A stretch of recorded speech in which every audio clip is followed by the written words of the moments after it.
एक परिवार कहानी मु आपणक निकट रखापी जाऊँगी दर्शक बंधु शेष प्रसंग टीवी स्क्रीन को आने अनुरोध करी शेष प्रसंग हो 7 दिन रोग गायब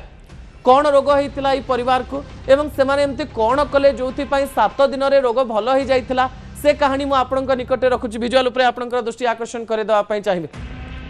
गुरगांव रे गोटे परिवार थिले जो परिवार रे 3 जण लोक थिले बापा माँ आउ पुओ हठात बापा को हाई ब्लड प्रेशर एवं डायबिटीज देखा मिलला पुअर ओजन प्राय 12 ରୁ 15 किलो बढ़ी जाइथिला एवं पुअ शरीर में कोलेस्ट्रोल रो मात्रा बढ़ी जाइथिला एवं स्त्रींकर जदि आमे देखिबा ओजन 120 किलो हो जाइथिला एवं अनेक रोग देखा मिलता यही समय से तांकर फैमिली डॉक्टर पाखु गले एवं फैमिली डॉक्टर किछि मंत्र कहले जे आपण तो मोर क्लोज लोक एही सब काम करंतु देखिबा आपनक शरीर में प्रभाव पड़ियो। यही समय परिवार लोक माने बापा माँ और पुओ घर को फेरिले एवं ठीक ता परदिन रुहे सकाळु 3 जण जाक मिसिकिरी अध घंटा दौड़ापी गले एवं घर को आसी प्राय 20 मिनिट जोग कले एवं किछि जोग डाक्तर बंचेइथिले। नंबर 1 नंबर 2 एही परिवार लोक माने पूर्व बहुत नॉनवेज बा आइंस खाउथिले सेमान प्राय 15 ରୁ 16 दिन पर्यंत आइंस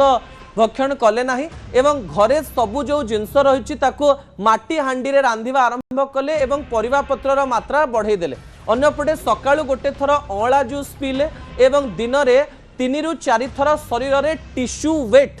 व्यवहार कले अर्थात जो टिश्यू मिलता है ताकू ओदा करिकरी मुंड एवं देहर विभिन्न स्थान में अध घंटा रखिले। एमती करिवार 7 दिन परे घरर जो मुख्य थिले बा मुखिया थिले तांकर ब्लड प्रेशर 7 दिन रे नॉर्मल को आसी जाइथिला बिना मेडिसिन रे डायबिटीज कंट्रोल को आसी जाइथिला एवं अन्य पटे तांक स्त्रींकर ओजन 62 दिन रे प्राय 120 ରୁ 75 किलोग्राम को आसी जाइथिला एवं तांक पुओंकर रोग मध्य धीरे धीरे कमिबा आरंभ करथिला। आमे कहूना जे आपण औषध ग्रहण करंतु नाही किंतु एही उपाय गुडी को केमती गोटे परिवार रोग को 7 दिन रे गायब कर देइथिला से कहानी मु आपणक निकट रखुतली दर्शक बंधु जहा आपणक अनुप्राणित करिवो। असल कथा